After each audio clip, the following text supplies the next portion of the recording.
വിശദീകരിക്കുന്ന ഹദീസുകൾ ദുർബലമാകുന്നു എന്നാണ് പഠിപ്പിച്ചിട്ടുള്ളത്. സംസമിന്റെ ശ്രേഷ്ഠതകൾ വിശദീകരിക്കുന്ന ഹദീസുകൾ എന്ന് പറയുന്നത് അത് ദുർബലമാകുന്നു എന്ന് അബ്ദുസ്സലാം സുലമി. സംസമിന്റെ ശ്രേഷ്ഠത പറയുന്ന സർവ്വ ഹദീസുകളും ദുർബലമാണ്, വെറുതെ പറയല്ല. അപ്പോ സംസമിന്റെ ശ്രേഷ്ഠത പറയുന്ന സർവ്വ ഹദീസുകളും ദുർബലമാണ്. അബ്ദുസ്സലാം സുലമി, ബുഖാരി പരിഭാഷ 2331. നമുക്ക് അംഗീകരിക്കാൻ പറ്റുമോ? ഈ വിഷയത്തിൽ അബ്ദുസ്സലാം സുലമിയോട് നമ്മൾ വാദപ്രതിവാദത്തിന് തയ്യാറാ? ഏയ് അബ്ദുസ്സലാം സുലമിന്റെ സ്വന്തം അഭിപ്രായ അല്ല. അങ്ങനെയാണെങ്കിൽ ഈ പരിഭാഷ എന്തിനാ മർക്കസ് ദേവ് എന്ന് വിൽക്കുന്നത്? അങ്ങനെയാണെങ്കിൽ ആ അബ്ദുസ്സലാം സുലമി എന്തിനാ ശബാബിൽ നിരന്തരമായി ഓരോ ലക്കത്തിലും എഴുതുന്നത്? ആ അബ്ദുസ്സലാം സുലമിയുടെ ഇസ്ലാഹ് എന്തിനാണ് പ്രസ്ഥാനത്തിന്റെ കീഴടങ്ങളിലൂടെ വിതരണം ചെയ്യുന്നത്? ആ അബ്ദുസ്സലാം സുലമി എന്തിനാണ് സമ്മേളനങ്ങളിൽ അതേപോലെ തന്നെ ഖുർആൻ ക്ലാസ്സുകളിൽ ആദരപൂർവ്വം പങ്കെടുക്കുന്നത്? അതുകൊണ്ട് അതൊന്നും നമുക്ക് അംഗീകരിക്കാൻ പറ്റുന്നതല്ല. സംസം വെള്ളത്തിന് ശ്രേഷ്ഠത ഉണ്ടെന്ന് പറയുന്ന മുഴുവൻ ഹദീസുകളും ദുർബലമാണ്. ഇതാണ് മടവൂർ വിഭാഗത്തിന്റെ അബ്ദുസ്സലാം സുലമി പറയുന്നത്. ഈ കാര്യം യഥാർത്ഥത്തിൽ ഹജ്ജ് ഖുർആനിൽ എന്ന ഒരു പുസ്തകത്തിൽ ചേകനൂർ ഈ കാര്യം അതിന്റെ 77-ാമത്തെ പേജിൽ പച്ചയായി നിഷേധിക്കുന്നു. അവിടുന്നാണ് ഇത് കിട്ടിയിട്ടുള്ളത്. ഇങ്ങനെ സഹോദരങ്ങളെ ഒട്ടേറെ ഹദീസുകൾ നബി കരീം സല്ലല്ലാഹു അലൈഹി വസല്ലമയുമായി ബന്ധപ്പെട്ട വിഷയങ്ങൾ. ഇനി സഹോദരങ്ങളെ, വിവാദങ്ങൾ കേൾക്കുമ്പോൾ ഞാൻ പോവാന്നറിയരുത്. എനിക്ക് കേൾക്കണ്ട, ഞങ്ങൾക്ക് അങ്ങനെ ഇതുവരെ കുഴപ്പമൊന്നുമില്ല, നിങ്ങളിപ്പോ തുടങ്ങുകയല്ലേ, ഞാൻ പോവാം. ആരും പോരുത്. കാരണം വിവാദങ്ങൾ ഉണ്ടാകുമ്പോ അതിന്റെ ഖുർആൻ ഹദീസ് കേൾക്കല. ജിന്ന് സിഹിർ ഇങ്ങോട്ട് പറയുന്ന ആൾക്കാർക്ക് ചതിക്കാൻ മുട്ടും, തലവേദന വരിക, വയറ്റിന് വേദന വരിക, നടക്കണം തോന്നുക, ഒന്നും വേണ്ട, ഒക്കെ ഇബ്ലീസിന്റെ പരിപാടിയാ. ജിന്നും സിഹിറും ഈ വിഷയത്തിൽ ഖുർആൻ എന്താ പറയുന്നത്? നമ്മളത് സ്വീകരിച്ചാൽ മതി. ഹദീസ് എന്താ പറയുന്നത്? അത് സ്വീകരിച്ചാൽ മതി, പ്രശ്നം തീരും. സിഹിർ മാത്രം എടുക്കുക. പരിശുദ്ധ ഖുർആൻ 2-ാം അധ്യായം സൂറത്തുൽ ബഖറയിലെ 102-ാമത്തെ ആയത്ത് ഭാര്യ ഭർത്താക്കന്മാരെ തമ്മിൽ പിണക്കുന്ന സിഹിറിനെ കുറിച്ച് പറയുന്നു. അത്രേ ഞാൻ പറയുന്നു. വീട്ടിൽ പോവുക, മുഹമ്മദ് അമാന്റെ മൗലവിയുടെ പരിഭാഷ എടുക്കുക, വായിച്ചു നോക്കുക, നമുക്ക് ക്ലിയർ ആവും. ഇത് വായിക്കാത്ത പ്രശ്നം, പഠിക്കാത്ത പ്രശ്നം. സൂറത്തുൽ ഫലഖ്, ഖുൽ അഊദു ബിറബ്ബിൽ ഫലഖ് എന്ന് തുടങ്ങുന്ന അധ്യായം വീട്ടിൽ പോയി വായിക്ക്. അതിൽ മുഹമ്മദ് അമാനി മൗലവി വിശദീകരിക്കുന്നു. മുഅ്തസില വിഭാഗക്കാർ, പിഴച്ച കക്ഷിയായ മുഅ്തസില വിഭാഗക്കാരാണ് സിഹിറിനെ നിഷേധിക്കുന്നത്. അന്നൊന്നൊക്കെ ഈ നിഷേധികൾ ഉണ്ടായിട്ടുണ്ട്. അബ്ദുസ്സലാം സുലമിയുടെ പിതാവ് അലവി മൗലവി കൂടി എഴുതിയതാണ് ആ പരിഭാഷ. മുഹമ്മദ് അമാനിയുടെ പരിഭാഷ ഖുർആനിനെ പോലെ നമ്മൾ കാണുന്നില്ല. പക്ഷേ മുഹമ്മദ് അമാനിയുടെ പരിഭാഷയിൽ പറഞ്ഞ കാര്യങ്ങൾ ഖുർആനിനോടും ഹദീസിനോടും യോജിച്ചതായതുകൊണ്ടാ ആരും അതിന് ഖണ്ഡനം ഇതുവരെ എഴുതാത്തത്. അപ്പൊ സഹോദരങ്ങളെ, അപ്പൊ ഖുർആനും ഹദീസും വ്യക്തമാക്കിയ കാര്യമാണ്. ഖുർആനിൽ ആ കാര്യം വ്യക്തമാണ്, ഹദീസിലും ആ കാര്യം വ്യക്തമാണ്. പക്ഷെ ഇത് കേൾക്കുമ്പോൾ സലഫി മദ്രസയിൽ പഠിച്ച കുട്ടികൾ പോലും, സലഫി ഹുത്തുബകൾ കേട്ട ആളുകൾ പോലും ഈ വിഷയത്തെപ്പറ്റി കൂടുതൽ എന്നാലും എന്താണ് ഈ സിഹിർ പലിക്ക്? സത്യവിശ്വാസക്ക് സിഹിർ പലിക്ക്? പടച്ചോനെ, നബിക്ക് സിഹിർ വലിക്ക്? പടച്ചോനെ, പിന്നെ എന്തിനാ മുജാഹിദായത് എന്ന് പ്രാഥമികമായി നമ്മുടെ ബുദ്ധിയിലേക്ക് വരാം. അവിടെ നമ്മൾ അതിന് പരിഹാരം പഠിപ്പിച്ചു കൊടുക്കണം ഖുർആനിലൂടെ, ഹദീസിലൂടെ. അറിയുക ബഹുമാന്യരായ സഹോദരിമാരെ, സഹോദരന്മാരെ, നബി കരീം സല്ലല്ലാഹു അലൈഹി വസല്ലമക്ക് സിഹിർ ഫലിച്ചത് നബി കരീം സല്ലല്ലാഹു അലൈഹി വസല്ലമയുടെ അയോഗ്യത അല്ല, അവിടുത്തെ ഡിസ്ക്വാളിഫിക്കേഷൻ അല്ല, മറിച്ച് അല്ലാഹു സുബ്ഹാനഹു വ തആല ഫലിപ്പിച്ചതാകുന്നു. കാരണം സിഹിർ എന്ന് പറയുന്നത് വൻ പാപങ്ങളിൽ 2-ാമത്തതാകുന്നു. അതിന്റെ മേഖലയിലേക്ക് ബന്ധപ്പെട്ടാൽ നരകത്തിൽ പോകും, കാഫറായി പോകും. അത്തരമൊരവസ്ഥ എന്റെ ഉമ്മത്തിന് ഉണ്ടാകരുത്. അതുകൊണ്ട് സിഹിറുമായി ബന്ധപ്പെട്ട വല്ല പരീക്ഷണവും വന്നാൽ എന്ത് ചെയ്യണമെന്ന് റസൂലുള്ള പഠിപ്പിച്ചു തരണം. അതിനു വേണ്ടി അള്ളാഹു റസൂലുള്ളക്ക് സിഹിർ ഫലിപ്പിച്ചു. ഫലിപ്പിച്ചപ്പോ നബിക്ക് അസ്വസ്ഥതയുണ്ടായി, നബിക്ക് ഒന്നും മനസ്സിലാവുന്നില്ല. നബി ഈ കാര്യത്തെ പറ്റി അള്ളാഹുവിനോട് ചോദിച്ചു. അള്ള 2 മലക്കുകളെ ഇറക്കി കൊടുത്തു. ഒരു മലക്ക് തലഭാഗത്തും മറ്റേ മലക്ക് കാലിന്റെ ഭാഗത്തും നിന്നു. അവർ തമ്മിൽ സംസാരിച്ചു. ലബീദ് ഇബ്നു അസ്സം എന്ന് പറയുന്ന ആളാണ് ചെയ്തത്. ഇന്ന കിണറ്റിലാണ് അത് കൊണ്ടുപോയിട്ടത്. മലക്കുകൾ പോയി റസൂലുള്ള സ്വഹാബാക്കളോട് പറഞ്ഞു, ആ കിണറിൽ പോയി നോക്കണം. അപ്പോൾ അവിടെ ഈ സാധനങ്ങൾ ഉണ്ട്. ആ വെള്ളത്തിന്റെ കളർ പോലും മാറിയിട്ടുണ്ട്. അതെടുത്തു മാറ്റി റസൂലുള്ള സൂറത്തുൽ ഫലഖും നാസും ഓതി അള്ളാഹുവിനോട് പ്രാർത്ഥിച്ചു. ഇതാ സംഭവം, ഇതാണ് സംഭവം. ഇതിപ്പോ 2013 കൈവേലിക്കൽ വെച്ച് ഞാൻ പറയുകയാണോ? അല്ല. 2013 പുതിയൊരു കാര്യം ഇവിടെ വെച്ച് ഞാൻ പറയുകയല്ല. മറിച്ച് മുജാഹിദ് പ്രസ്ഥാനത്തിന്റെ നേരത്തെയുള്ള നിലപാട് ഇതാണ്. ഇത് പ്രായമുള്ളവർക്ക് പരിചയമുള്ള ഒരു മഹാനാണ് KM മൗലവി. KM മൗലവി എന്ന് പറഞ്ഞാൽ KNMന്റെ ഒന്നാമത്തെ പ്രസിഡന്റ് ആയിരുന്നു. ആ ഒന്നാമത്തെ പ്രസിഡന്റിന്റെ ഫത്വകൾ 2002 മുജാഹിദ് പ്രസ്ഥാനത്ത് നിന്ന് പിരിഞ്ഞുപോയ മടവൂർ വിഭാഗം 6 വർഷം കഴിഞ്ഞ് KM മൗലവിയുടെ ഫത്വകൾ ക്രോഡീകരിച്ചു. അപ്പൊ ഇതിന്റെ അർത്ഥം എന്താ? വല്ലതും ഒഴിവാക്കാണ്ടെങ്കിൽ ഒഴിവാക്കാൻ പറ്റിയ സമയമാണല്ലോ. 2008 പ്രസിദ്ധീകരിച്ചു. 2008 ഇത് പ്രസിദ്ധീകരിച്ചപ്പോൾ ഇതിന് അവതാരിക ആമുഖം, ആദ്യ ഭാഗത്ത് ഇതിന്റെ ആമുഖം എഴുതിയത് മടവൂർ വിഭാഗത്തിന്റെ പണ്ഡിത സംഘടനയുടെ പ്രസിഡന്റായ CP ഉമർ സുല്ലമിയാണ്. ആമുഖം. ഈ ആമുഖത്തിൽ CP ഉമർ സുല്ലമി പറയുന്നു, വളരെ സൂക്ഷ്മതയോടുകൂടിയാണ് KM മൗലവി ഫത്വകൾ പറഞ്ഞത്. ഈ ഫത്വകൾ ആധികാരികമാണ്. മാത്രമല്ല, മടവൂർ വിഭാഗത്തിന്റെ പ്രസിദ്ധീകരണമാലയമായ യുവത പ്രത്യേകം കുറിപ്പ് കൊടുത്തു. വല്ലാത്ത ഫത്വയാണ്.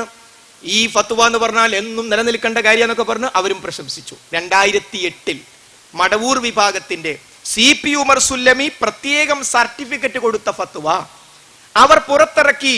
ഇതിന്റെ 18ാമത്തെ പേജിൽ, ഈ ഫത്വയുടെ 18ാമത്തെ പേജ് നിങ്ങളൊന്ന് വായിച്ചു കേട്ടു നോക്കൂ.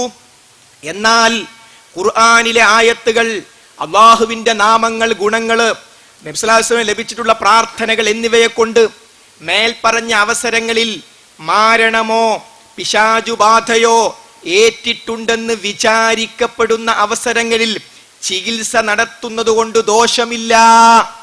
ഒന്നുകൂടി ഞാൻ കേൾപ്പിച്ചുതരാം. ഖുർആനിലെ ആയത്തുകൾ, അള്ളാഹുവിന്റെ നാമങ്ങൾ, ഗുണങ്ങള്, റസൂലുള്ള പഠിപ്പിച്ചിട്ടുള്ള പ്രാർത്ഥനകൾ എന്നിവയെ കൊണ്ട് മേൽ അവസരങ്ങളിൽ മാരണമോ പിശാചുബാധയോ ഏറ്റിട്ടുണ്ടെന്ന് വിചാരിക്കപ്പെടുന്ന സന്ദർഭങ്ങളിൽ ചികിത്സിക്കുന്നത് കൊണ്ട് ദോഷമില്ല. KM മൗലവി സിഹിർ ഇല്ല എന്നല്ല പറഞ്ഞത്, പിശാചുബാധ ഇല്ല എന്നല്ല പറഞ്ഞത്. അങ്ങനെ വന്നാൽ മുകളിലുള്ള ഭാഗം മുലിയാമാരടുത്തല്ല പോണ്ടത്, ജാറത്തിലല്ല പോണ്ടത്, പണിക്കരടുത്തല്ല പോണ്ടത്. ഖുർആൻ ഓദിക്കോ, റസൂലുള്ള പഠിപ്പിച്ച പ്രാർത്ഥന ചൊല്ലിക്കോ. അങ്ങനെയാണ് ട്രീറ്റ്മെന്റ്, ചികിത്സിക്കേണ്ടത്. KM മൗലവി ഈ ഫത്വ എന്നെയും നിങ്ങളെയും പഠിപ്പിച്ചതാരാ? 2008 മടവൂർ വിഭാഗം. അപ്പോൾ സിഹ്റു പലിക്കുന്നു പറഞ്ഞാൽ ശിർക്കാകുന്നു എന്ന് ഏലാങ്കോട്ട് വെച്ച് ബഹുമാന്യനായ ഒരു മദനി പണ്ട് പ്രസംഗിച്ചിരിക്കുന്നു. അതിന്റെ വിശദാംശങ്ങൾ ക്ലിപ്പോടുകൂടി മറ്റന്നാൾ നമുക്ക് അവിടെ വെച്ച് കാണാം. ഞാൻ പറയുന്നത്, KM മൗലവി മുശ്രിക്കായിരുന്നോ? ഈ ഹദീസ് റിപ്പോർട്ട് ചെയ്ത ബുഖാരി മുശ്രിക്കാണോ? ഈ ഫത്വ ക്രോഡീകരിച്ച യുവത ശിർക്കിന്റെ പ്രസ്ഥാനമാണോ? ഇത് പ്രസിദ്ധീകരിക്കാൻ അനുമതി കൊടുത്ത CP ഉമർ സുല്ലമി മുശ്രിക്കാണോ? അപ്പൊ സഹോദരങ്ങളെ, 2013 2002 കുറച്ച് ആൾക്കാർ വന്ന് സിഹ്റു വലിക്കുന്നുള്ള പുതിയ വാദം പറഞ്ഞതല്ല.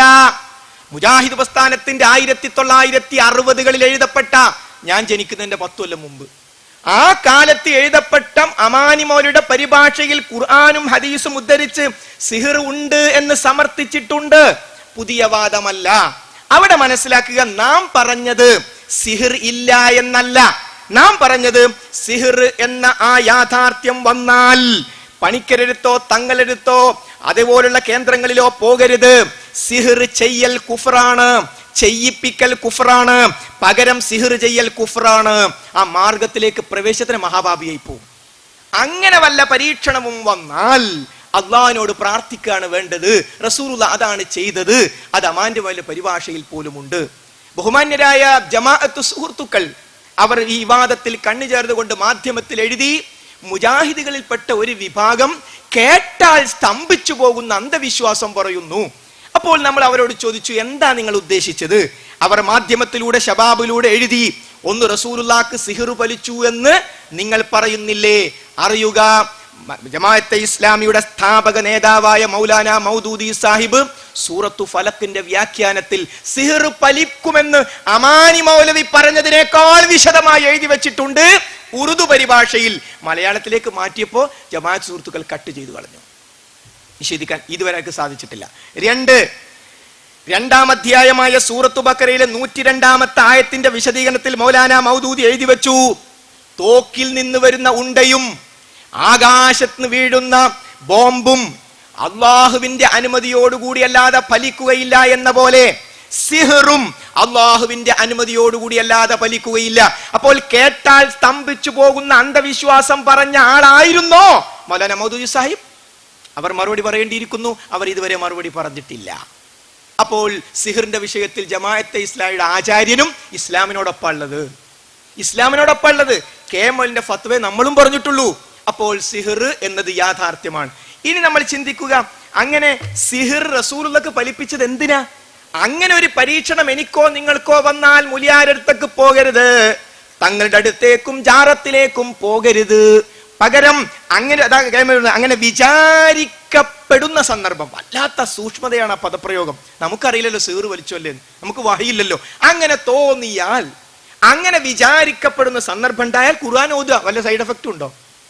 അള്ളാന്റെ റസൂൽ പഠിച്ച പ്രാർത്ഥന ചൊല്ലുക, അത് തന്നെ. ഇനി നിങ്ങൾ ഇത് വീട്ടിൽ പോയിട്ട് അമാന്റെ പരിഭാഷ എടുക്കൂ. അതിൽ കാണാം സൂറത്ത് ഫലക്കിന്റെ വ്യാഖ്യാനത്തിൽ മഹാനായ ഇബ്രാഹിം നബി അലൈഹിസ്സലാം കണ്ണേറ് തട്ടാതിരിക്കാൻ വേണ്ടി തന്റെ മക്കൾക്ക് ചൊല്ലിക്കൊടുത്ത പ്രാർത്ഥന മഹാനായ നബി കരീം സല്ലല്ലാഹു അലൈഹി വസല്ലം ഹസൻ ഹുസൈൻ റളിയല്ലാഹു അൻഹുമാ അവർക്ക് രണ്ടുപേർക്കും ചൊല്ലിക്കൊടുക്കുന്നു. കണ്ണേറുണ്ടോ? പടച്ചോനെ, ഞാൻ പോവാ. പോലെ അവിടെ ഇരിക്കുക, കുറച്ചുകൂടി അവിടെ ഇരിക്കുക. എട്ടാ പോണത്? 1960 അന്ധവിശ്വാസ മുഹമ്മദ് അമാനിമലയുടെ പരിഭാഷ കൈവേലിക്കൽ പള്ളിയിലില്ലേ? അന്ധവിശ്വാസമാണോ അതിലുള്ളത്? ഇന്നും മടവൂർ വിഭാഗത്തിന്റെ മർക്കസ് ദാവയിൽ ഖുർആൻ പരിഭാഷ വിറ്റ് തീർന്നാൽ മുജാഹിദ് സെന്ററിൽ ഇപ്പോഴും വരും, തീർന്ന് തെരീന്ന് പറയും, വീണ്ടും കൂടി വെക്കും അവിടെ. ഈ പ്രാവശ്യം മടവൂർ വിഭാഗത്തിന്റെ വിദ്യാർത്ഥി വിഭാഗം നടത്തിയ ഖുർആൻ വിജ്ഞാന പരീക്ഷയുടെ സിലബസ് അമാനുമലിയുടെ പരിഭാഷ. അപ്പൊ ഷിർക്കിന്റെ ഗ്രന്ഥാണോ അതിനെടുക്കല്? അപ്പോൾ കണ്ണേറ് എന്ന് പറയുന്നത് യാഥാർത്ഥ്യമാണ്. എന്നാൽ കണ്ണേറ് അന്ധവിശ്വാസം കൊണ്ട്, അനാചാരം കൊണ്ട് നമ്മൾ അതിനെ മൂടിക്കളയരുത്. കരിങ്കണ്ണ നോക്കല്ലേ എന്ന് വെക്കാൻ പാടില്ല, വികല രൂപം ഉണ്ടാക്കി വെക്കാൻ പാടില്ല. എന്നാൽ കണ്ണേറിനെ നിഷേധിക്കരുത്. സൂറത്തുൽ ഫലക്കും നാസും ഇറങ്ങിയതിനു ശേഷം റസൂൽ അതാണ് പ്രാർത്ഥിച്ചത്. ഒരു കുട്ടിയെ പറ്റി ഭംഗിവാക്കി പറഞ്ഞപ്പോൾ ആ കുട്ടി കുഴഞ്ഞുപോയി. നബി കരീം സല്ലല്ലാഹു അലൈഹി വസല്ലം പറഞ്ഞു, മാഷാ അല്ലാഹ് എന്ന് പറഞ്ഞാ പോരായിരുന്നോ? ഈ ഹദീസ് നിഷേധിക്കാൻ ആർക്കെങ്കിലും സാധിക്കുമോ? ഇല്ല. അപ്പൊ നമുക്കതിനെ കുറിച്ച് പഠിച്ചോനെ എന്താ ഈ കേൾക്കുന്നത്? കേട്ടതാ നേരെ 1400 കൊല്ലം മുമ്പുള്ളതാ ഈ കേൾക്കുന്നത്. ബഹുമാനപ്പെട്ട നിങ്ങളത് കേട്ടില്ല, ഞാൻ ഉത്തരവാദി അല്ലല്ലോ. മഹാനായ ഉമർ ബിൻ ഖത്താബ് റളിയല്ലാഹു അൻഹു വീട്ടിൽ ഒരാൾ വന്ന് 3 പ്രാവശ്യം സലാം പറഞ്ഞു. മൂപ്പര് വീട്ടിനുള്ളിൽ എന്തോ പരിപാടിയിലായിരിക്കാം, മൂപ്പര് സലാം അടക്കിയില്ല, ആൾ ഇറങ്ങിപ്പോയി. ആ വന്ന ആൾ എവിടെ പോയി? അല്ലാമി നിങ്ങൾക്ക് അറിയില്ലേ, ഒരാള് വീട്ടിൽ വന്ന് 3 പ്രാവശ്യം സലാം പറഞ്ഞ് മടക്കിയില്ല, അയാൾക്ക് പോകാൻ ഹദീസ്, അങ്ങനെ ഹദീസ് ഉണ്ടോ? മൂപ്പര് ചൂടായോ? ഞാൻ അറിയാത്തൊരു ഹദീസോ എനിക്കൊന്ന് കാണണല്ല. മൂപ്പര് വിനീതനായ അങ്ങടിയിൽ ഇറങ്ങി, അല്ല എങ്ങനെ ഒരു ഹദീസ് ഉണ്ടോ? അപ്പൊ പറഞ്ഞു, അമീറുൽ മുഅ്മിനീൻ ഇവിടെ ചെറിയ കുട്ടിക്ക് പോലും അറിയാം നബി ഇങ്ങനെ പറഞ്ഞിട്ടുണ്ടെന്ന്. പടച്ചോനെ, ഞാൻ ഈ തിരക്കിനടക്കും എനിക്കത് കേൾക്കാൻ കഴിഞ്ഞില്ല. മൂപ്പര് അംഗീകരിക്കുക ചെയ്തത്, ഞാൻ കേൾക്കാത്തൊരു ഹദീസ് യാരാ എന്നല്ലേ നമ്മൾ ചിന്തിക്കേണ്ടത്? മഹാനായ അമീറുൽ മുഅ്മിനീൻ ഉമർ ബിൻ ഖത്താബ് റളിയല്ലാഹു അൻഹു കേൾക്കാത്ത ഹദീസ് കേട്ടപ്പോ വിനീതനായി അത് അംഗീകരിച്ചു. ഇതുപോലെ കണ്ണേറുമായി ബന്ധപ്പെട്ട ഹദീസ് 2013-ലല്ല, 2003-ലല്ല, 1900-ലുമല്ല, 1400 വർഷങ്ങൾക്ക് മുമ്പ് ആ വിഷയം റസൂലുള്ള പഠിപ്പിച്ച കാര്യം മുജാഹിദ് പ്രസ്ഥാനത്തിന്റെ ഏറ്റവും ആധികാരികമായ പരിഭാഷയിൽ ഇന്ന് വീട്ടിൽ പോയി 4-ാം വാള്യമെടുത്ത് 113-ാമത്തെ അധ്യായമായ സൂറത്തുൽ ഫലക്കിന്റെ വ്യാഖ്യാനം ഒന്ന് വായിച്ചു നോക്കൂ. അവിടെ അങ്ങനെ തന്നെ അറബി അടക്കം കണ്ണേറിനെതിരെ പ്രാർത്ഥന കൊടുത്തിട്ടുണ്ട്.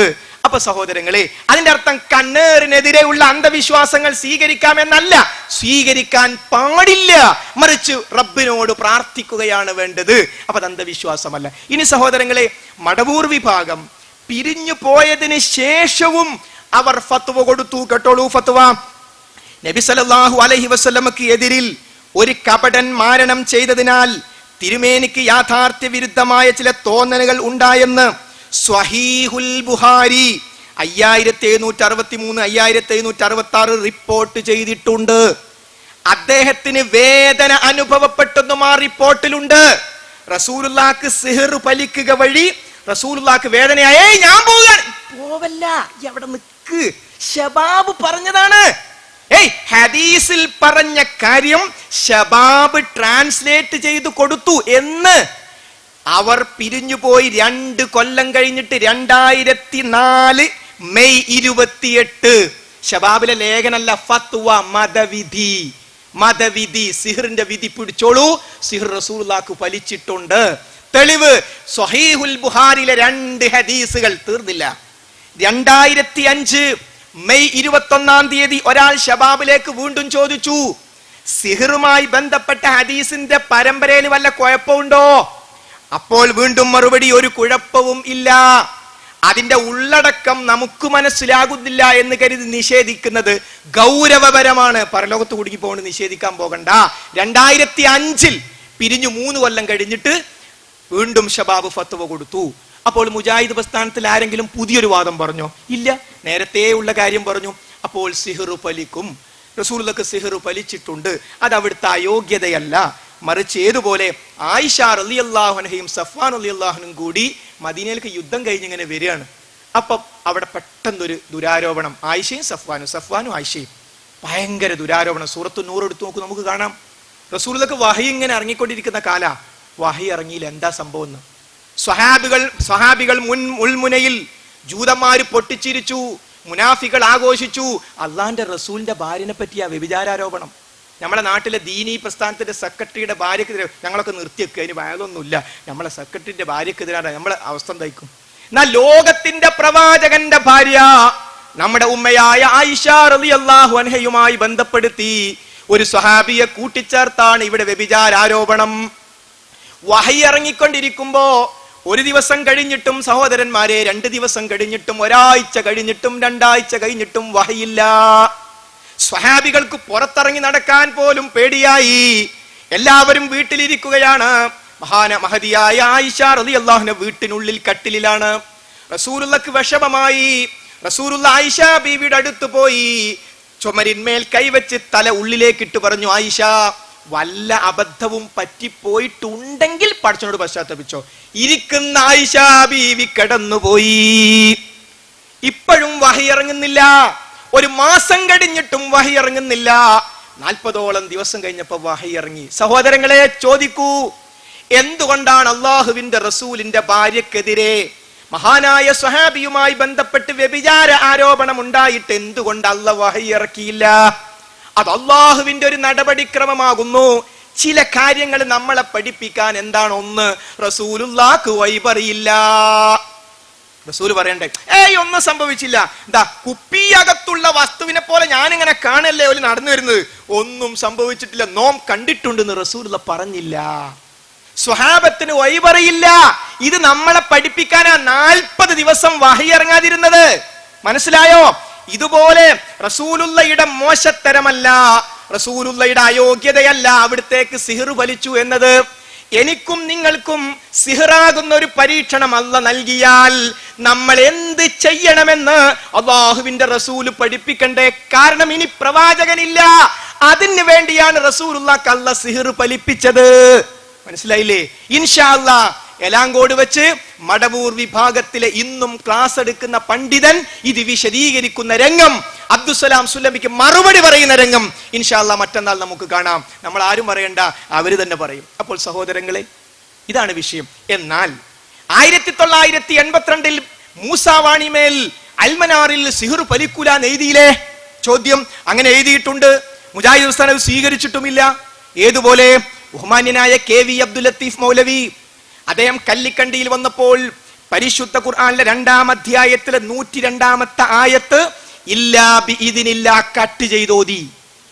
ഇല്ലാ ബിഇദ്നില്ല എന്ന ഭാഗം ഒഴിവാക്കി. എന്നിട്ട് പറഞ്ഞു സിഹർ കൊണ്ട് ആർക്കും ഒരു ഉപദ്രവം ഉണ്ടാക്കാൻ കഴിയൂല. ബാക്കി എന്താ?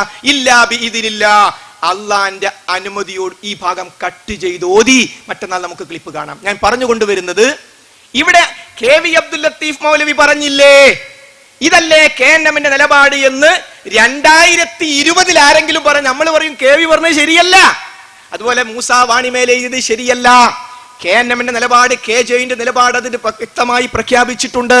2001 പോലും ശാഖയിലേക്ക് ബുക്ക് അയച്ചു, സിഹർ ഫലിക്കും. MM മദനി ഒപ്പിട്ടുകൊണ്ട് നമ്മുടെ ശാഖയിലേക്ക് അയച്ചു തന്നില്ലേ? അപ്പോൾ സഹോദരങ്ങളെ, സിഹർ വിഷയത്തിൽ പുതിയൊരു വാദവും നമുക്കില്ല, ഒരു വാദവും ഇല്ല. പഠിച്ചിട്ടില്ലെങ്കിൽ ഞാൻ എല്ലാം പഠിച്ചോനാവുന്നുള്ള വിചാരം ആദ്യം നിർത്തി. എനിക്കൊന്നും അറിയില്ല. ആ അമാനി മൗലവിയുടെ പരിഭാഷ ഒരു പ്രാവശ്യം ഒന്ന് വായിച്ചിനോ സഹോദര? നമ്മ അതിന് പൊട്ടപ്പോയത്തം പറയില്ല.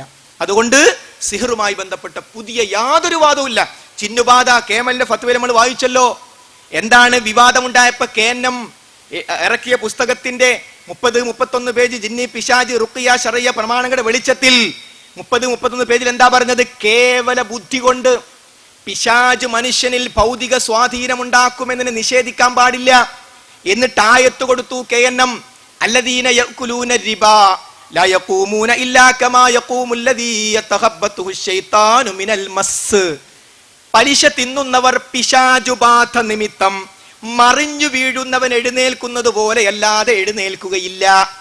ഈ ആയത്ത് വെച്ച് KNM പറയുന്നു പിശാചു മനുഷ്യനെ ബാധിക്കുമെന്ന്. ഈ ആയത്തിന് വ്യക്തമാണ്. KNM KJയുടെ പേരിൽ ഇറക്കിയ പുസ്തകം 2011 അവസാനത്തിൽ ശാഖയിലേക്ക് അയച്ചു തന്നു. ഇതാണ് K മൗലവി പറഞ്ഞത്. ഇനി ശബാബ് ഈ കാര്യം പറഞ്ഞു. ഈ സദസ്സിലും ഈ സംസാരം കേൾക്കുന്നവരും പിലാത്തറ മുജാഹിദ് സംസ്ഥാന സമ്മേളനത്തിൽ പങ്കെടുത്തവരുണ്ടാകാം. പിലാത്തറ സമ്മേളനം ഉദ്ഘാടനം ചെയ്ത ആരായിരുന്നു? Doctor Bilal Philips. അയാൾ ഇങ്ങനെ ഡോക്ടറായി. അദ്ദേഹത്തിന്റെ ഗവേഷണ വിഷയം ജിന്നുമായി ബന്ധപ്പെട്ടതായിരുന്നു. അദ്ദേഹത്തിന്റെ പുസ്തകം, അദ്ദേഹത്തിന്റെ പ്രബന്ധം CM മൗലവി 2001 പിരിയുന്നതിന്റെ ഒരു കൊല്ലം മുമ്പ് ഷബാബിൽ ട്രാൻസ്ലേറ്റ് ചെയ്തു. എന്താ പറയുന്നത്? മനുഷ്യനെ എല്ലാ ഭാഗത്തു നിന്ന് കാണുകയും അതുപോലെ അവരിൽ പ്രവേശിച്ച് അവന്റെ ചിന്തയെയും മനസ്സിനെയും സ്വാധീനിച്ചും കബളിപ്പിച്ചും തെറ്റായ വിശ്വാസം ജനിപ്പിക്കുന്ന കൂട്ടുകാരനെയാണ് മേൽവചനങ്ങൾ അനാവരണം ചെയ്യുന്നത്. പിശാച് മനുഷ്യ ശരീരത്തിൽ പ്രവേശിക്കും. 2001 ശബാബ് ഡിസംബർ മാസം 14. ആരാ ഇത് എഴുതിയത്? Doctor Bilal Philips. എന്തിന്റെ അടിസ്ഥാനത്തിൽ? ഖുർആൻ ആയത്തിന്റെ, അതാണ് മേൽവചനങ്ങൾ. ഖുർആൻ ആയത്തിനെ വ്യാഖ്യാനിച്ചുകൊണ്ട് വീണ്ടും ബിലാൽ ഫിലിപ്സ് തുടരുന്നു. ശബാബ് നമ്മളെ പഠിപ്പിക്കുന്നു വിഭ്രാന്തി, ഉന്മാദം, ഭയം, വ്യാധികൾ തുടങ്ങി നിരവധി ഭവിഷ്യത്തുകൾ പിശാച് അഥവാ ഇബ്ലീസ് ഉണ്ടാക്കി തീർക്കുമെന്നും. അപ്പോൾ ഇബ്ലീസ് രോഗമുണ്ടാക്കും. ശബാബ് ഇബ്ലീസ് രോഗമുണ്ടാക്കുമെന്ന് ഖുർആൻ ആയത്തിനെ ഉദ്ധരിച്ചുകൊണ്ട് ബിലാൽ ഫിലിപ്സ്, പടച്ചോനെ എന്താണ് ഈ കേൾക്കുന്നത്? ഞാൻ പോവാ. പോവല്ലി ഖുർആൻ ആയത്തിനെ വെച്ചുകൊണ്ട് ഡോക്ടർ ബിലാൽ ഫിലിപ്സ് പറഞ്ഞത് 2001 ശബാബ് ട്രാൻസ്ലേറ്റ് ചെയ്തു കൊടുത്തു. ട്രാൻസ്ലേറ്റ് ചെയ്ത് ആരാന്നറിയോ? അവരുടെ വൈസ് പ്രസിഡന്റ് ആയിരുന്ന CM മൗലവി. അപ്പൊ നമ്മൾ എന്ത് ചെയ്യണം? അതുകൂടി കേട്ടോളൂ. ഇങ്ങനെ ഉണ്ടായിക്കഴിഞ്ഞാൽ അതിൽ നിന്നുള്ള പൂർണ്ണമോചനം, പിശാചു മനുഷ്യരത്തിൽ പ്രവേശിച്ചാൽ, രോഗമുണ്ടാക്കിയാൽ, ഉന്മാദമുണ്ടാക്കിയാൽ, വിഭ്രാന്തി ഉണ്ടാക്കിയാൽ അതിൽ നിന്നുള്ള പൂർണ്ണമോചനം കേട്ടോളൂ. അല്ലാഹുവിൽ പൂർണ്ണ സമർപ്പണവും വിശ്വാസവുമാണെന്നും ഇസ്ലാം പഠിപ്പിക്കുന്നു. അപ്പൊ നമുക്ക് അതുമായി ബന്ധപ്പെട്ട് വിവരമില്ലെങ്കിൽ നമ്മൾ ആ വിവരം ഉണ്ടാക്കുക എന്നല്ലാതെ നിഷേധിക്കരുത്. എന്നാൽ പിശാചുബാധയുടെ പേരിൽ മുസ്ലിംമാരെടുത്ത് പോകുന്നത്, തങ്ങന്മാരെടുത്ത് പോകുന്നത്, പണിക്കന്മാരെടുത്ത് പോകുന്നത്, ജാറത്തിലേക്ക് പോകുന്നത് ശിർക്കിലേക്കുള്ള യാത്രയാകുന്നു, നരകത്തിലേക്കുള്ള യാത്രയാകുന്നു. ഇത് പഠിപ്പിക്കാനാണ് ഇത് പറഞ്ഞത്. സക്കരിയ സ്വലാഹി കടവത്തൂരിൽ വെച്ച് ഈ വിഷയം 7 CD ഇറക്കാൻ മാത്രം വലിയൊരു പ്രഭാഷണം നടത്തി. ആ പ്രഭാഷണത്തിൽ അദ്ദേഹം പറഞ്ഞു, ഒരാളുടെ ശരീരത്തിൽ ജിന്ന് പ്രവേശിച്ചു എന്നിരിക്കട്ടെ, അയാൾ അന്ധവിശ്വാസിയായ അയാൾ ഏർവാടിയിൽ പോയി എന്നും ഇരിക്കട്ടെ, ഒരു പക്ഷേ ഇബ്ലീസ് അങ്ങ് മാറിക്കൊടുക്കും, അയാൾക്ക് അസുഖം മാറിയതായി തോന്നും. കട്ട് ചെയ്ത് അവതരിപ്പിച്ച ക്ലിപ്പ് അവിടെ തീർന്നു. കണ്ടോ, സക്കരിയ സ്വലാഹി ഏർവാടി പോകാന്നാ പറയുന്ന ആയിഷക്കുട്ടിയെ പിന്നെ നമ്മളെന്തിനാ മുജാഹിദായത്, അഹമ്മദെ പിന്നെ നമ്മളെന്തിനാ മുജാഹിദായത്, എല്ലാരോടും വർത്താനം. അതിന്റെ ബാക്കി എന്താ? ഈ ക്ലിപ്പിന്റെ ബാക്കി എന്താ? അങ്ങനെയാണ് പിശാച് ശിർക്കിലേക്കും അതുവഴി നരകത്തിലേക്കും കൊണ്ടുപോകുന്നത്. അതുകൊണ്ട് ആ കെണിപ്പെടരുത്, അതാ കട്ട് ചെയ്ത്. എങ്ങനെയുണ്ട്? ഇങ്ങനെയാണ് പിശാച് തോന്നിക്കുകയാണ് നമുക്ക് ജാറത്ത് പോയാൽ മാറുന്നു. പോകരുത്, കെണിയാണത്, നരകത്തിലേക്കാ പോകുന്നത്. പിശാച് കൊടുക്കുന്ന കെണിയാണത്. ആരാ പ്രസംഗിക്കുന്നത്? സക്കരിയ സ്വലാഹി. അത് പകുതി കട്ട് ചെയ്ത് അവതരിപ്പിച്ചു, ഒരു ക്ലിപ്പ് ഇട്ടു. എങ്ങനെയുണ്ട്? നിഷേധിക്കാൻ പറ്റുമോ? നിഷേധിച്ചാൽ ആ ക്ലിപ്പിന്റെ പൂർണ്ണ രൂപം കാണിക്കേണ്ടി വരും. ഇവിടെ അത് കാണിക്കേണ്ട ആവശ്യമില്ല. ഇവിടെ നമ്മൾ വിഷയം പഠിക്കാൻ വേണ്ടിയാണ്. ഇൻഷാ അല്ലാഹ് ഏലാങ്കോട് നമുക്ക് കാണാം ആവശ്യമുള്ള കാര്യങ്ങളൊക്കെ. എല്ലാം കൂടി കഴിയും എനിക്കറിയില്ല. എല്ലാം കൂടി ഒരു ക്ലിപ്പുണ്ടോണ്ട് ഞാൻ എല്ലാം കൂടി റെഫർ ചെയ്യാണ്. വിട്ടുപോയാൽ എന്താ കാണിച്ചു തരാം ഇൻഷാ അല്ലാഹ്. അപ്പൊ ഞാൻ പറഞ്ഞുകൊണ്ട് വരുന്നത്, ഇങ്ങനെ കട്ട് ചെയ്ത അപ്പൊ എന്താ ജിന്നുബാധ, സിഹ്റുബാധ, ഇത് നമുക്കറിയില്ല എന്നുകൊണ്ട് നിഷേധിക്കരുത്. ഖുർആനും ഹദീസും പറഞ്ഞതാ. അതാ ഞാൻ ഷബാബും കേമയുടെ ഫത്വക്ക് ഉദ്ധരിക്കാൻ കാരണം. കേനമും അല്ല പറഞ്ഞത്, പിരിഞ്ഞു പോയതിന് ശേഷം അവർ പറഞ്ഞു. ഇപ്പോൾ പറയുന്നു സിഹർ വലിക്കുന്നു ജൂതന്മാരും ക്രിസ്ത്യാനികളാണ്. അർത്ഥം എന്താ? ബുഹാരി ജൂതനാണ്, ക്രിസ്ത്യാനിയാണ്. CP ഉമർ സുലമി ജൂതനാണ്, ക്രിസ്ത്യാനിയാണ്. അതേപോലെ തന്നെ ചെറിയ മുണ്ടം ജൂതനാണ്, ക്രിസ്ത്യാനിയാണ്, അവരുടെ മാർഗത്തിലാണ് എന്നതല്ലേ എനാങ്കോടുന്ന പ്രഖ്യാപനത്തിലൂടെ നമ്മൾ മനസ്സിലാക്കേണ്ടത്. അതുകൊണ്ട് സഹോദരങ്ങളെ, ഈ വിഷയത്തിൽ പുതിയ യാതൊരു വാദവും നമുക്കില്ല. പിന്നെ ഒരാൾ എന്നോട് ചോദിച്ചു, നിങ്ങൾ പറഞ്ഞൊക്കെ ശരി, എന്നാലും എനിക്ക് ഇങ്ങോട്ട് ഉൾക്കൊള്ളാൻ പറ്റില്ല.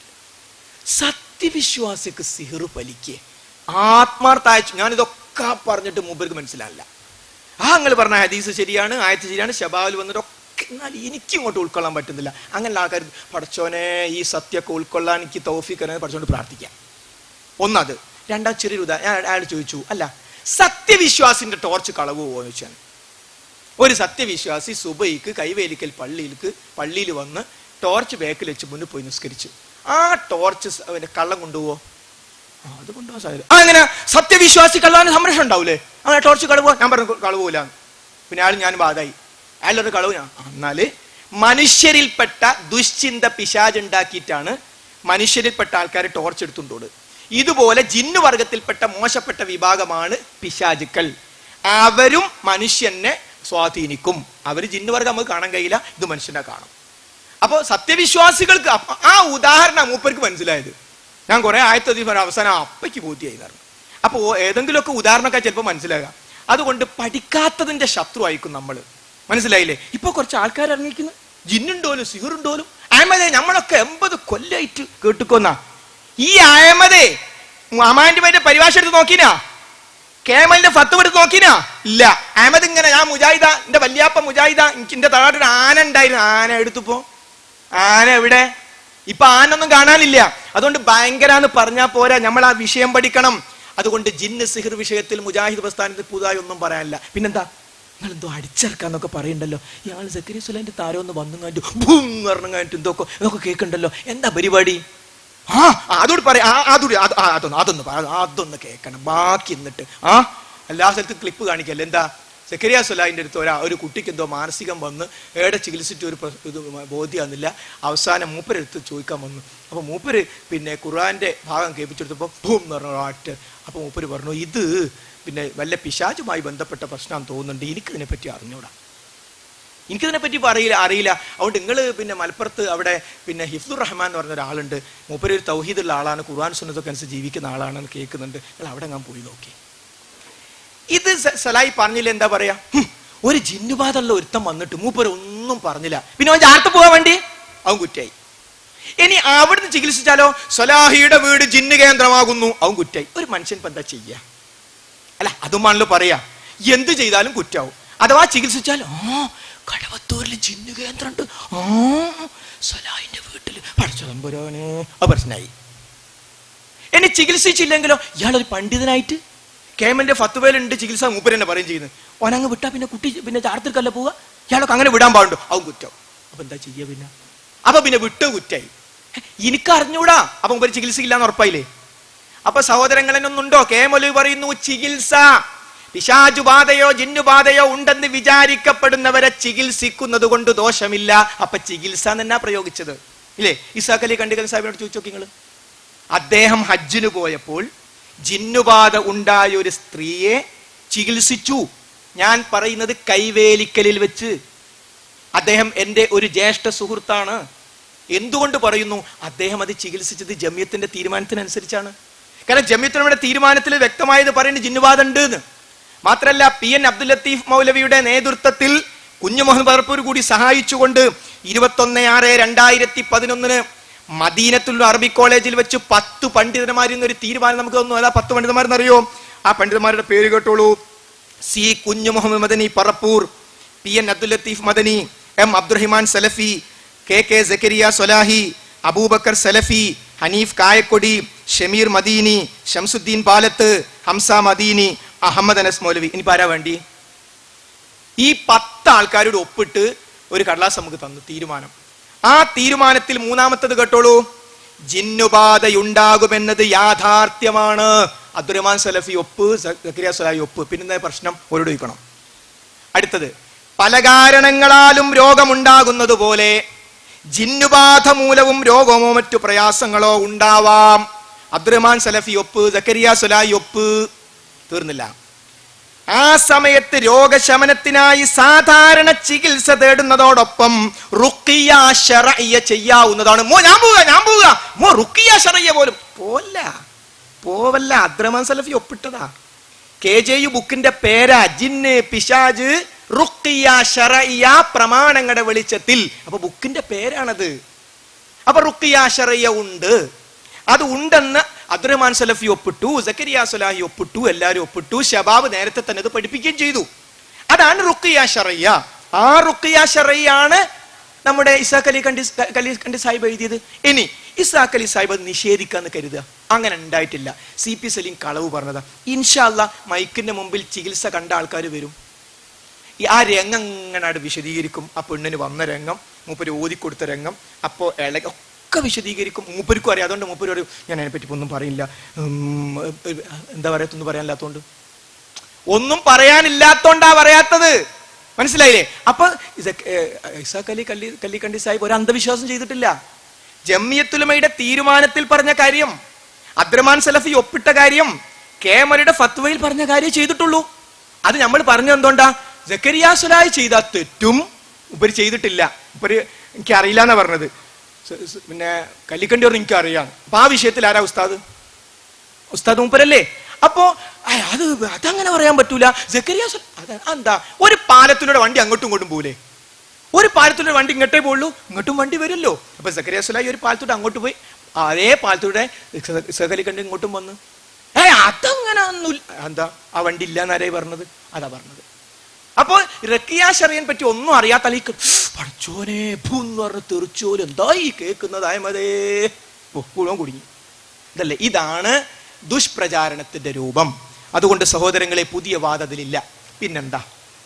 അല്ല, നിങ്ങൾ എന്തിനാണ് ഈ ദുർബല ഹദീസിന്റെ പിന്നാലെ നടക്കുന്നത്? അല്ല, അത് പറഞ്ഞിട്ട് ബാക്കി.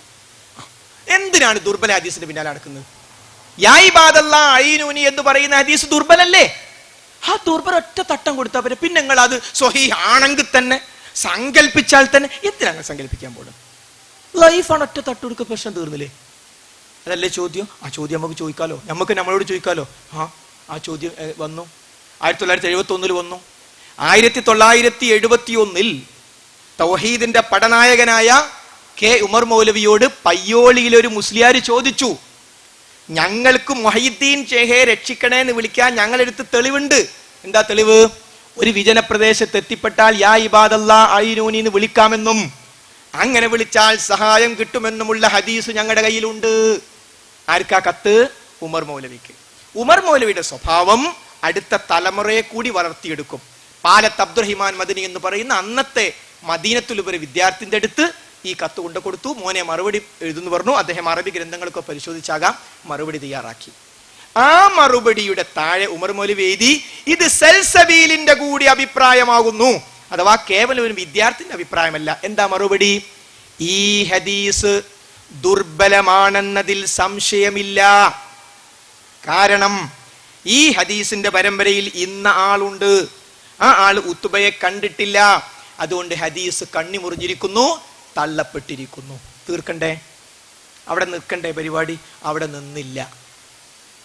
1971 സൽസബീലിലൂടെ പാലത്ത് അബ്ദുറഹിമാൻ മദനിയും അതിനെ സത്യപ്പെടുത്തിക്കൊണ്ട് ഉമർ മൗലവിയും ഈ ഹദീസിന് മറുപടി കൊടുത്തപ്പോൾ ഹദീസ് ദുർബലമാണ്, തള്ളപ്പെട്ടിരിക്കുന്നു, അവിടെ നിർത്തിയില്ല. ബാക്കി എന്താ?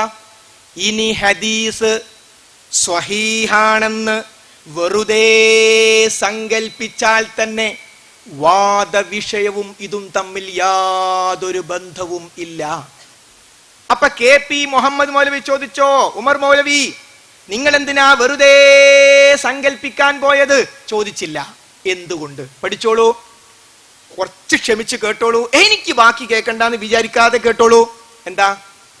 ഈ ഹദീസ് ദുർബലമാണ് എന്ന് പറഞ്ഞാൽ നമ്മക്കത് മതി. സലഫികളെ സംബന്ധിച്ചിടത്തോളം ഒരു ഹദീസ് ദുർബലമാണെന്ന് പറഞ്ഞാൽ ബസ് നമുക്കത് മതി, നമ്മൾ അമലിയൂല. ഇപ്പോ സുബൈക്ക് മാത്രം കുനൂത്തുണ്ട് എന്ന് പറയുന്ന ഹദീസ് അത് ലൈഫാണെന്ന് നമുക്കറിയാം. അപ്പൊ സമസ്തക്കാരെന്താ പറയാ? നിങ്ങൾക്ക് പറ്റാത്തൊക്കെ നിങ്ങൾക്ക് ലൈഫായിരിക്കും. നിങ്ങൾക്ക് കേൾക്കണോ? ഞങ്ങളെ ഷാഫി ഇമാമിന്റെ മദ്ഹബിലുള്ളതാണത്. നിങ്ങൾ ഓന്ന് ഓദിക്കും, ഞങ്ങൾ ഓതും.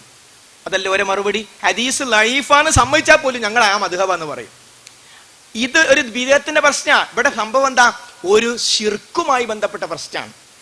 അപ്പൊ 200 കൊല്ലമായി, 70 കൊല്ലം മുമ്പല്ല, 200 കൊല്ലമായി ലോകത്ത് ശിർക്ക് പ്രചരിപ്പിക്കുന്ന പല സ്ഥലങ്ങളിലും, അവിടുത്തെ തുർക്കിയിലും അത് പല സ്ഥലത്തും ഈ ദുർബല ഹദീസ് ശിർക്ക് ചെയ്യുന്ന ആൾക്കാർ തെളിവാക്കി. അപ്പൊ നമ്മൾ പറഞ്ഞു ഹദീസ് ദുർബലാണ്. അപ്പൊ അവര് പറഞ്ഞു എന്തറിയോ? അല്ല, ഇങ്ങക്കാണോ വിവരം അതോ ഇമാം അഹമ്മദ് ബിൻ ഹംബലിനാണോ വിവരം? ഇമാം നവവിക്കാണോ വിവരം? ഇമാം ഷൗക്കാനിക്കാണോ വിവരം? അവരൊക്കെ നിങ്ങൾ അംഗീകരിക്കുന്ന ഇമാമിങ്ങളും പണ്ഡിതന്മാരും അല്ലേ? അവരൊക്കെ ഈ ഹദീസ് വെച്ച് അമല് ചെയ്തിട്ടുണ്ട്. അപ്പൊ നമ്മൾ എന്താ പറഞ്ഞത്? അവർ ചെയ്തതിൽ തെറ്റില്ല. കാരണം അവർ ഹദീസ് സ്വഹീഹാണെന്ന് വിചാരിച്ചാണ് അതിനെ അനുകൂലിച്ചത്. ഒന്ന്, നമുക്കതിൽ മാതൃകയില്ല. കാരണം ഇമാമിങ്ങളെ നമ്മൾ അംഗീകരിക്കേണ്ടത് ഖുർആനിനും ഹദീസിനും അനുസരിച്ച് പറഞ്ഞാലാ. അവിടെയും അവർ നിന്നില്ല. ഞങ്ങൾക്ക് കേൾക്കണോ? ഇമാം അഹമ്മദ് ബിൻ ഹംബൽ എന്ന് പറഞ്ഞാൽ ഇമാമു സുന്നയാ. മൂപ്പർക്ക് കിട്ടാത്തൊരു വീരപ്പങ്ക് കിട്ടിയ ഞങ്ങൾ അമല് ചെയ്യും എന്ന് പറഞ്ഞ് ശിർക്കയാണ്. അപ്പം ചെയ്തു സലഫി പണ്ഡിതന്മാർ 200 കൊല്ലമായി ആ ഹദീസിനെ പഠന വിധേയമാക്കി. നമുക്ക് വേണ്ടിയല്ല ചങ്ങായിമാരെ. ഇനി ഹദീസ് സ്വഹിയാന്ന് വിചാരിക്കി, നിങ്ങൾ വിളിക്കുന്ന മൊയ്‌ദിശ എന്നുള്ള വിളിയല്ല യാ ഇബാദല്ലാ എന്ന് പഠിപ്പിച്ചു കൊടുക്കാൻ അവർ പഠിച്ചപ്പോൾ അങ്ങനെ കിട്ടി. അവർ പഠിച്ചു. എന്താ ഹദീസിലെ പദപ്രയോഗം? യാ ഇബാദല്ലാ അഈനൂനി എന്ന് വിളിച്ചാൽ നാം കാണാത്ത അള്ളാഹു നിശ്ചയിച്ച അടിമകൾ. നാം കാണാത്ത അള്ള നിശ്ചയിച്ച അടിമകൾ. നാം കാണാത്ത മനുഷ്യനായി ഒഴിവായി. പിന്നെ അതാ ജിന്നും മലക്കുള്ളത്. ആ ഉമർ മൗലവി പറഞ്ഞു, ആ ബുദ്ധിമുട്ടുന്ന വിഷമം കൊടുമ്പിരിക്കൊള്ളുന്ന സന്ദർഭത്തിൽ ജിന്നുകളോ മലക്കുകളോ നിങ്ങളുടെ സഹായത്തിന് എത്തിയേക്കാം. അതാണ് ഹദീസിന്റെ പാഠം. ആ ഹദീസ് നമുക്ക് പ്രാവർത്തികമാക്കാൻ പറ്റുമോ? ഇല്ല, കാരണം ലഈഫാണ്. ഇനി സ്വഹീഹ് ആണെങ്കിൽ തന്നെ മൊഹീദ്ദീൻ ഷേഖേ എന്നുള്ള വിളി അല്ല അവിടെ. നിങ്ങളെ മുമ്പിലുള്ള ജിന്നോ മലക്കോ അള്ള നിശ്ചയിച്ച അനുസരിച്ച് നിങ്ങളെ സഹായിച്ചേക്കാം.